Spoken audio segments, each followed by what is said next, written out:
नमस्कार दोस्तों, आप सभी दोस्तों का आपके अपने परिवार, आपके अपने YouTube channel ER Amitesh classes में स्वागत करते हैं। यही सहयोग और प्यार अपनी परिवार, अपनी फैमिली ER अमितेश क्लासेस के ऊपर बनाए रखें। अगर हमारी वीडियो आपको उचित लगती हो और आने वाली परीक्षा के लिए महत्वपूर्ण हो तो यही सहयोग और प्यार बनाए रखिए और ज़्यादा से ज़्यादा लोगों तक जोड़ने की कोशिश कीजिए, जिससे ज़्यादा से ज़्यादा लोग हमारे यूट्यूब चैनल से जुड़ करके इन वीडियो का लाभ उठा सके और अपने एग्ज़ाम्स में अच्छे नंबर प्राप्त कर सके। इन्हीं सब बातों को ध्यान में रखते हुए, ज़्यादा बात ना करते हुए, केवल मेहनत एंड वर्क हार्ड के ऊपर बिलीव करते हैं, तो ज़्यादा बात ना करते हुए क्वेश्चन का डिस्कशन स्टार्ट करते हैं। भगत सिंह को जो फांसी सुनाता है उस न्यायाधीश का नाम क्या था? GS हिल्टन नाम था। जो भगत सिंह को फांसी सुनाता है उस जज का नाम पूछा गया।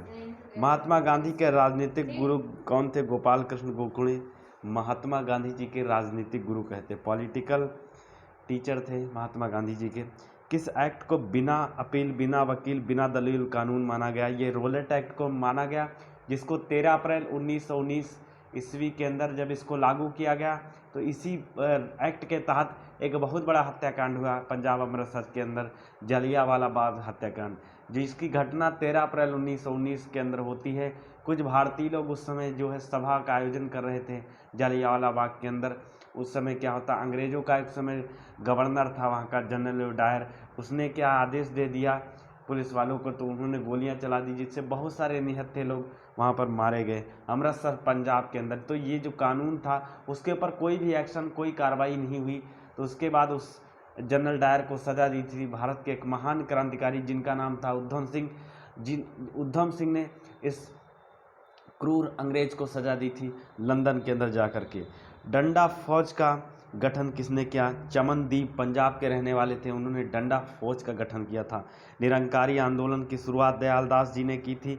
सबसे कम उम्र में फांसी की सजा पाने वाला क्रांतिकारी खुदीराम बोस था। ऐसे क्रांतिकारी को हम सत सत नमन करते हैं। ठीक, जलियांवाला बाग हत्याकांड के विरोध में केसर हिंद की उपाधि लेने को मना कर दिया। ये थे महात्मा गांधी जी ने केसर हिंद की उपाधि लेने के, जब इन्होंने, बहुत सारे लोगों ने अपनी उपाधियां लौटा दी, बहुत सारे लोगों ने अपने पुरस्कार लौटा दिए। जब ये जलियांवाला बाग हत्याकांड नरसंहार होता है जिसमें बहुत सारे लोग, बहुत सारे माताएं बहनें जो हैं, इसमें हत्या हो जाती है अंग्रेज़ों का एक क्रूर गवर्नर जनरल डायर के द्वारा, तो बहुत सारे लोगों ने अपनी पदवियां वापस कर दी उनके सम्मान के लिए।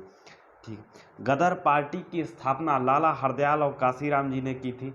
ये गदर पार्टी की स्थापना इन्होंने दोनों ने की थी।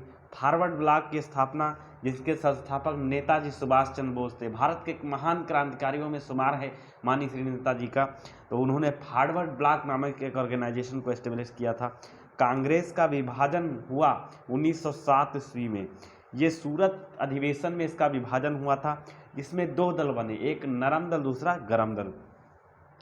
कांग्रेस के प्रथम अध्यक्ष कौन थे? बदरुद्दीन तैयब जी। मुस्लिम अध्यक्ष पूछ सकता है, तो कौन थे? बदरुद्दीन तैयब जी। प्रथम मुस्लिम अध्यक्ष कौन थे? ये क्वेश्चन पूछा गया परीक्षा। मराठा साम्राज्य के संस्थापक शिवाजी को कहा जाता।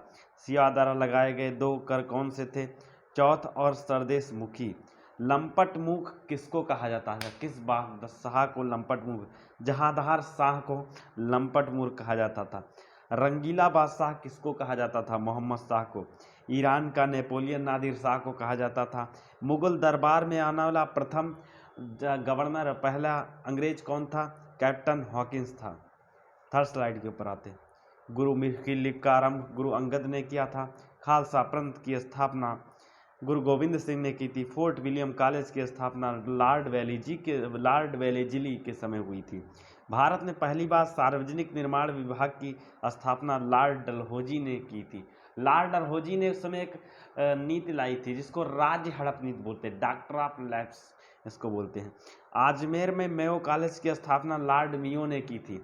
ये आपका पड़ता है कहाँ पर? राजस्थान के अंदर। भारत के उद्धारक की संज्ञा किसके? लॉर्ड रिपन को दी जाती है। ये शिमला जो समझौता हुआ 1945 में हुआ। स्वतंत्र भारत के प्रथम गवर्नर जनरल लॉर्ड माउंटबेटन थे। प्रथम गवर्नर जनरल कौन थे? Lord Mountbatten. तात्या टोपे का वास्तविक नाम था रामचंद्र पांडुरंग। इनका नाम पूछा जाता है, एग्जाम्स में पूछा गया है कि इनका नाम क्या था। 73 टोपे का वास्तविक नाम रामचंद्र पांडे था। इंग्लैंड में भारतीय सुधार समिति की स्थापना दादा भाई नौरोजी ने की थी। जालियांवाला बाग हत्याकांड में जनरल डायर का सहयोग करने वाले भारतीय का नाम बताइए। हंसराज। भारतीय का नाम बताइए। जनरल डायर का सहयोग किया था इस नराधम व्यक्ति ने। मेवाड़ में जो आपका था, मेवाड़ के अंदर भीलों का नेतृत्व किसने किया? मोतीलाल तेजवत ने इसका क्या किया? ने इसका नेतृत्व किया। साइमन कमीशन को किस नाम से जाना जाता था? White man commission. प्रथम गोलमेज सम्मेलन कब हुआ? 17 नवंबर 1930 को प्रथम गोलमेज सम्मेलन हुआ। नेक्स्ट स्लाइड के ऊपर आप सुप्रीम कोर्ट से रिलेटेड कुछ अनुच्छेद के बारे में बात करते हैं।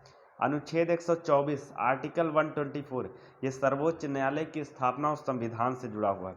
अनुच्छेद 125 जजों के वेतन से संबंधित है। अनुच्छेद 126 कार्यवाहक मुख्य न्यायाधीश की नियुक्ति से संबंधित। अनुच्छेद 127 तदर्थ न्यायाधीशों की नियुक्ति। अनुच्छेद 128 सर्वोच्च न्यायालय की बैठकों में सेवानिवृत्त जो अधिकार न्यायाधीश हो जाती है उनकी उपस्थिति से संबंधित।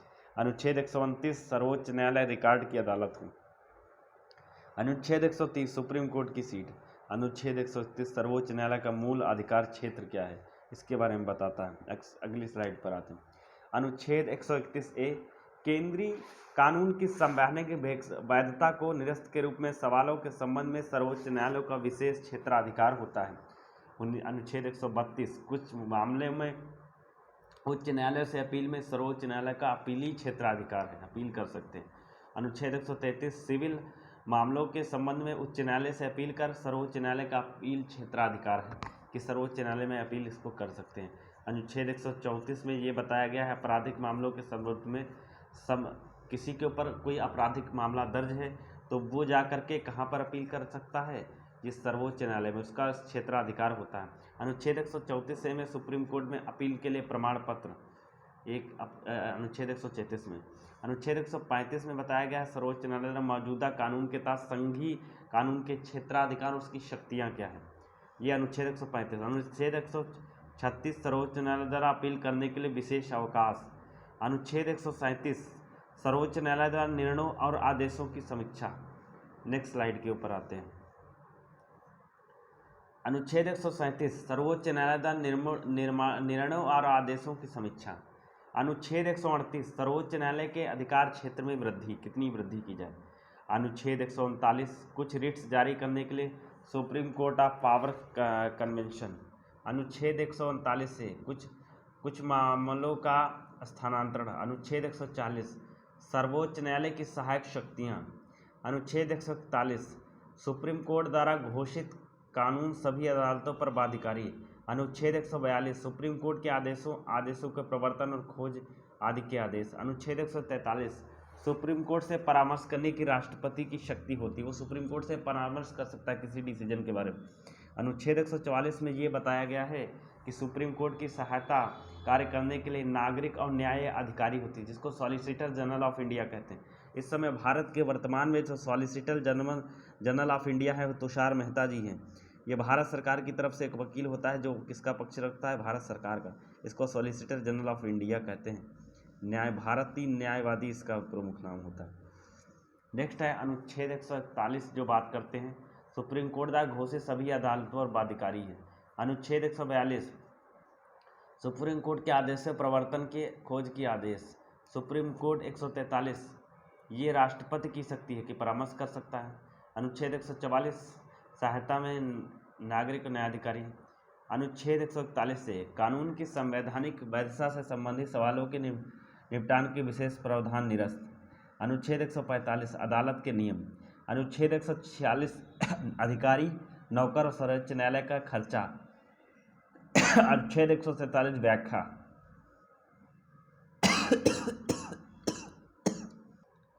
ये स्टैटिक जीके की इम्पोर्टेंट क्लास थी जो कहीं ना कहीं आपके आने वाली परीक्षा के लिए विशेष इम्पोर्टेंट है।